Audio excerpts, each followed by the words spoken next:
Jika boleh diibaratkan, pendidikan Islam di Indonesia saat ini laksana kereta yang sudah berjalan di lintasan waktu yang panjang, melewati alam yang sejuk, panas, dingin, terik, melintasi lembah yang terjal, hutan rimba yang gelap gulita, serta berbagai kondisi lainnya, sebagai tempaan jejak jalan pendidikan Islam di Nusantara. Kondisi ini setidaknya bisa menjadi kilatan potret bagi generasi berikutnya, meskipun jepretan masa lalu tak setajam penglihatan masa kini. Artinya, meski jejak dan perjuangan pendidikan masa lampau tak bisa terbaca secara jelas dan tepat oleh generasi saat ini, namun tetap dapat diamati dan dicermati. Pendidikan memang persoalan yang amat luas dan pelik. Bangsa Indonesia, khususnya masyarakat Muslim, beruntung memiliki sejarah yang meski samar masih bisa dibaca, khususnya sejak tahun 1900. Paling tidak, hasil bacaan itu bisa menjadi input dalam memetakan pendidikan di Indonesia. Meskipun kita juga paham tidak semua masa depan bisa diselesaikan dengan cara-cara lama, termasuk agenda pendidikan. Pendidikan dan pengajaran adalah sesuatu yang hidup, terus bernafas dan berjalan, meski paradenya menuju ke depan, bukan ke belakang. Salah satu pembahasan yang ada dalam buku ini adalah tentang madrasah. Madrasah muncul, bisa dikatakan begitu, ketika kedikdayaan surau mulai pudar sebagai pusat pendidikan Islam tempo dulu. Awal mula sistem dan kelembagaan madrasah dengan pola klasikal muncul dari ide dan gagasan Syekh Abdullah Ahmad dan kawan-kawan, meskipun misi kehadiran surau dan madrasah berangkat dari kesadaran akan pentingnya pendidikan Islam bagi masyarakat, namun tetap saja madrasah memiliki orientasi berbeda. Hal ini dilihat dari desain kurikulumnya yang telah dikombinasikan dengan keilmuan pengetahuan umum, berbeda dengan surau yang pure mengajarkan ilmu-ilmu agama. Kini, setelah berjalan 1 abad lebih, madrasah tetap seperti dahulu, masih dideskripsikan pada satu model saja, yaitu pendidikan keagamaan. Para pengelolanya memfokuskan hanya pada ilmu-ilmu agama dan turunannya, dengan mengikutkan perubahan-perubahan yang tidak terlalu signifikan. Hal ini sebenarnya bertolak belakang dengan teori desain kurikulum dan model pembelajaran yang menekankan pada perubahan inovasi dan rekayasa sesuai perkembangan zaman, sekaligus kebutuhan minat anak didik sepanjang masanya. Sebab perubahan adalah unsur kemajuan, tanpa mau berubah dan mengubah, bisa jadi benih-benih kemunduran telah masuk di dunia pendidikan. Istilah madrasah itu sendiri muncul karena merujuk pada kecerdasan berpikir para tokoh Muslim memasuki era pergerakan kemerdekaan Indonesia masa lampau. Saat itu, muncul 2 gerakan yang tidak dapat dipisahkan namun tidak mudah pula disatukan. Pendidikan keagamaan dan pendidikan nasional. Di awal kemerdekaan, 2 istilah ini cukup menguras pikiran. Dari sudut pandang pendidikan keagamaan, penyebutan agama akan selalu terhubung dengan sistem pendidikannya. Misalnya, pendidikan Kristen lahir dalam bentuk sekolah-sekolah untuk mereka yang beragama Kristen. Demikian pula untuk agama lainnya di Indonesia. Dalam masyarakat Muslim, istilah yang secara masif digunakan untuk merujuk pada sekolah Islam itu adalah madrasah, meskipun sebenarnya dalam Islam sendiri memiliki varian pendidikan yang amat bervariasi. Jika kita telusuri pada Islam masa silam, kelembagaan pendidikan amatlah banyak. Sebut saja ada yang model rumah pendidikan, dan ini amat tertua, yaitu Bait al-Arkam era Nubuwah. Kemudian terus berkembang dengan model masjid, kutab, istana, pustaka, bahkan model rumah ulama, homeschooling dalam istilah saat ini. Ada juga dalam bentuk-bentuk majelis, sanggar-sanggar kesusastraan, ribat tempat latihan jiwa, zawiyah, bahkan tempat observasi di pasar, dan juga rihla ilmiah dalam bentuk mulazamah yang telah melembaga dan melahirkan imam-imam besar yang faqih pada bidang keilmuan Islam. Dari kesemua itu bisa disimpulkan bahwa esensi pendidikan Islam bukan terletak pada bentuk dan namanya, tapi pada nilainya. Penyematan kata Islam pada lembaga dan pendidikan itu sendiri bukan sekedar aksesoris. Ketika pendidikan Islam hanya dimaknai dari satu sudut nama saja, atau lebih suka copy-paste konsep terdahulu, maka esensi pendidikan berbasis falsafah Islam akan hilang dan tak akan berkembang pada model-model yang dibutuhkan zaman. Tentu hal ini tak menguntungkan peradaban dan kebaruan pendidikan Islam yang terus hidup dan bertumbuh. Di Nusantara sendiri pendidikan Islam menjelma dalam bentuk pesantren di tanah Jawa, surau di tanah Minangkabau Sumatera, Menasah, Dayah, Rangkang di Aceh, dan penyebutan lainnya sesuai dengan kilas sejarahnya. Lembaga ini biasa dinisbatkan kepada tempat atau lokasi, semisal Surau Ulakan Syekh Burhanuddin dan Surau Jembatan Besi.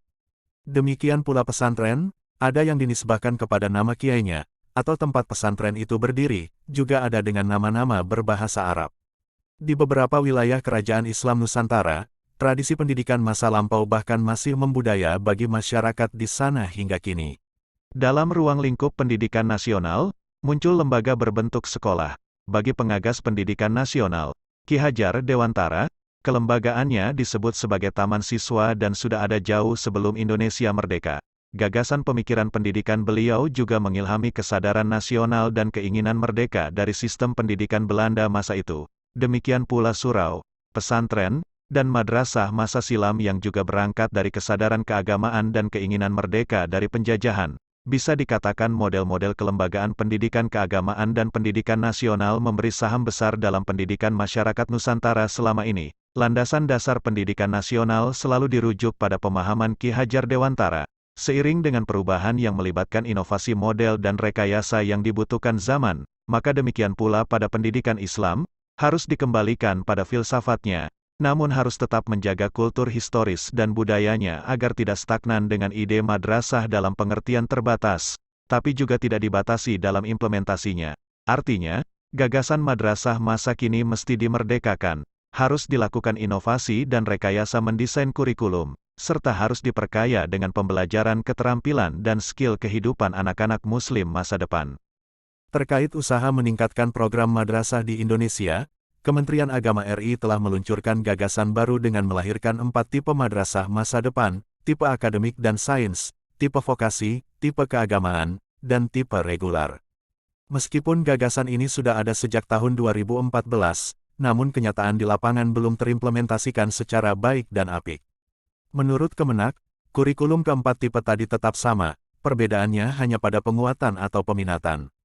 Walaupun pada tataran agenda madrasah program tersebut sudah dipublikasikan, ide tersebut terfokus hanya kepada madrasah negeri yang berada di bawah Kementerian Agama langsung.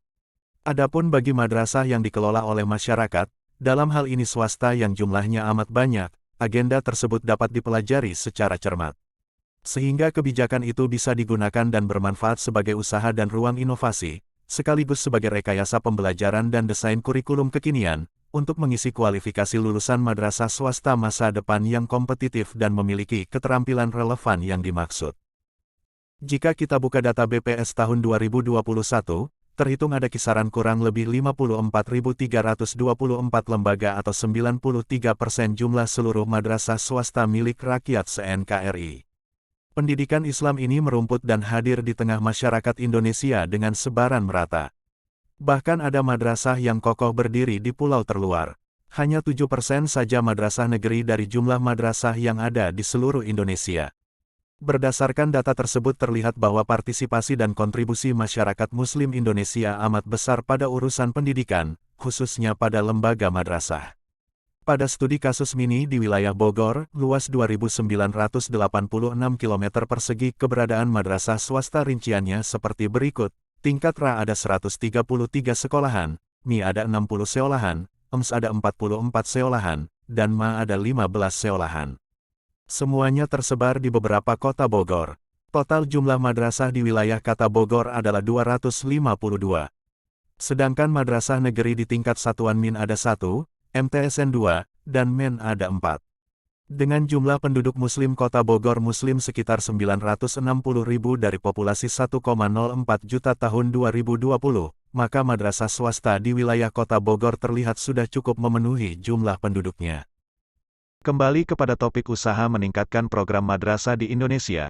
Meskipun dalam narasinya, madrasah dianggap sehat dan aman-aman saja, namun jika ditinjau dari ilmu pendidikan, bisa jadi ada problem yang cukup serius dan bermasalah pada pelaksanaan madrasah selama ini. Mengapa? Idealnya, dalam mengembangkan sebuah lembaga pendidikan harus ada prosedur kerja yang berkualitas dan terarah.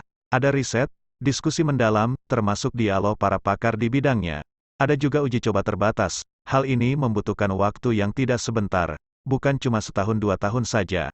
Apalagi instan, kenyataannya, banyak masyarakat yang masih terburu-buru dalam melahirkan lembaga pendidikan Islam. Hal ini terlihat dari desain kurikulum madrasah yang keseluruhannya nyaris serupa. Hanya ada perbedaan pada titik peminatan. Biar bagaimanapun juga, hasil yang dilakukan penuh ketelitian dan matang. Dengan yang memiliki cara kerja kebut semalam tentu akan berbeda. Artinya, Mendesain satuan pendidikan tidak bisa asal kejar tayang kejar setoran. Sebab hal ini berpengaruh pada kualitas pendidikan itu sendiri. Lalu, apa urgensi dari diluncurkannya keempat tipe madrasah oleh Kemenak RI?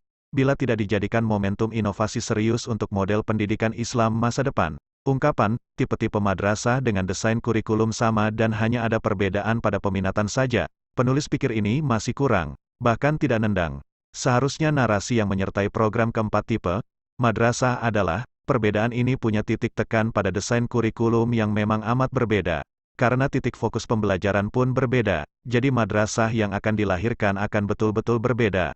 Proses pengajarannya pun berbeda, sebab pendidikan itu amat ditentukan oleh proses sehingga sebuah proses pendidikan itu layak mendapatkan perhatian yang serius.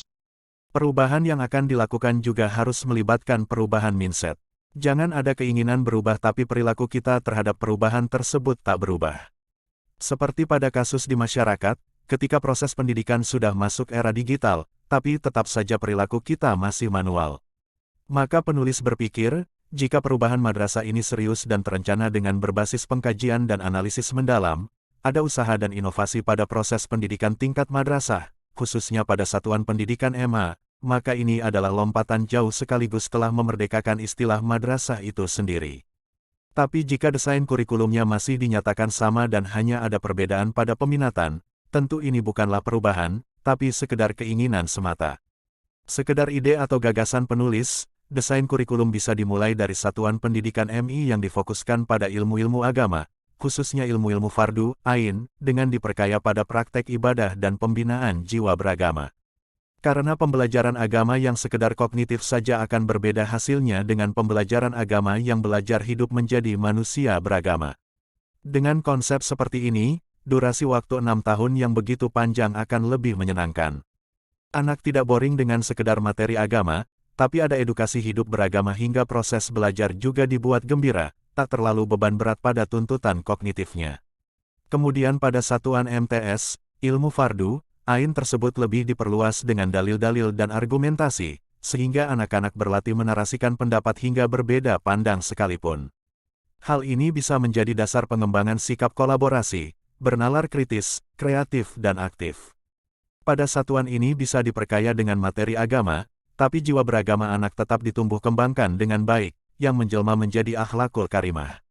Selanjutnya pada satuan MA, bisa dikembangkan ke arah jurusan dan skill masa depan dengan varian yang menarik dan memang dibutuhkan.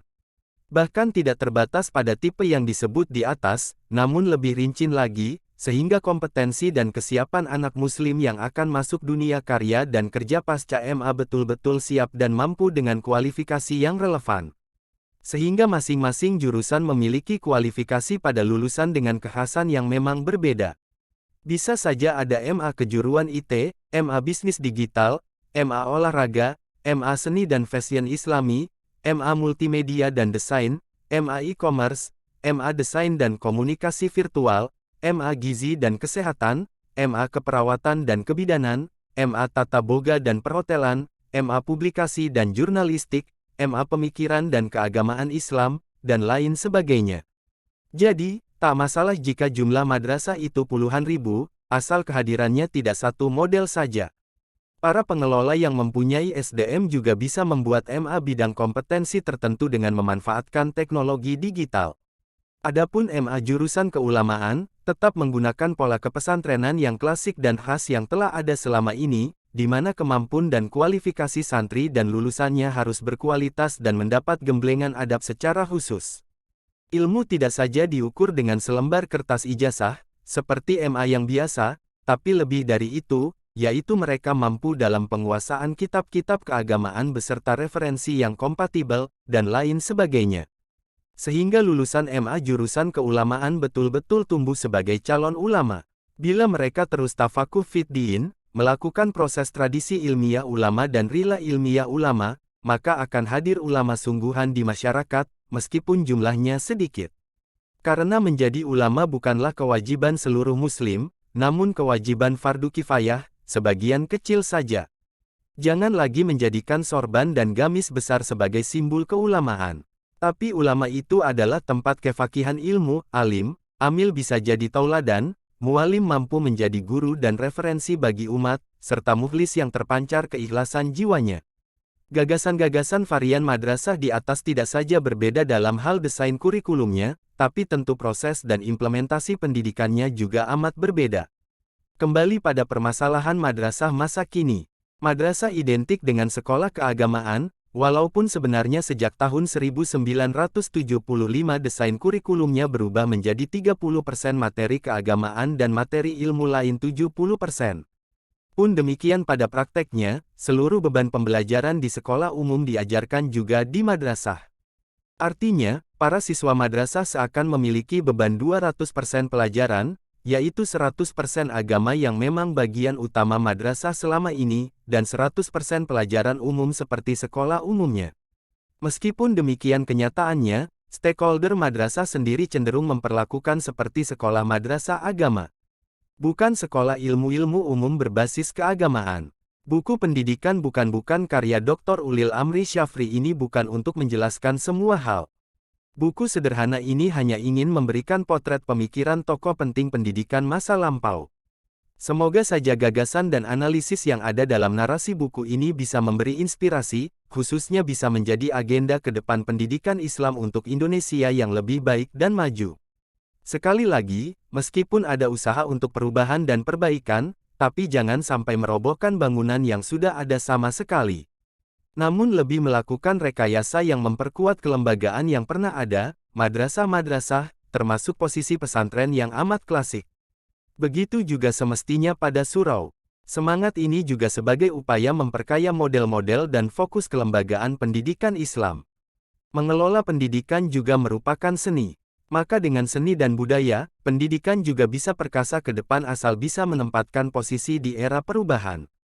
Buku pendidikan bukan yang telah beredar, selain sebagai buah pikir dari diskusi-diskusi panjang di ruang kuliah, juga sebagai bahan untuk memperluas dialog kepada masyarakat umum yang mencintai pendidikan. Ada apa dengan pendidikan Islam di Indonesia? Melalui kehadiran buku ini, penulis berharap agar analisis problematika pendidikan Islam dari potret pendidikan selama ini bisa direnungkan bersama dan dicarikan solusinya. Penulis juga berharap agar semua yang mencintai pendidikan Islam bisa hadir dengan menghadirkan inovasi dan rekayasa yang hebat. Akhirul kalam, penulis berharap catatan di buku ini bisa menjadi cara kita dalam membangun dialog. Tentunya, tak ada gading yang tak retak. Goresan yang ada hanya rangkaian tanda dari penulis yang masih terus belajar. Dari kesalahan yang penulis lakukan, dan dari kritik membangun yang pembaca berikan, diharapkan pengetahuan dan proses berpikir kita pada tema yang dimaksud makin hangat dan inspiratif. Dengan segala kerendahan hati, penulisan mengucapkan terima kasih dengan cinta. Semoga buku kecil ini bisa bermanfaat. Walhamdulillahirobbil alamin. Saya, Om Google, merasa bahagia bisa membacakan goresan pena dari Al-Mukarrom Dr. Haji Ulil Amri Syafri, LC, MA. Semoga Al-Mukarrom selalu sehat dan selalu menginspirasi dunia pendidikan Islam untuk Indonesia yang tercinta. Taab mantaab, wassalam.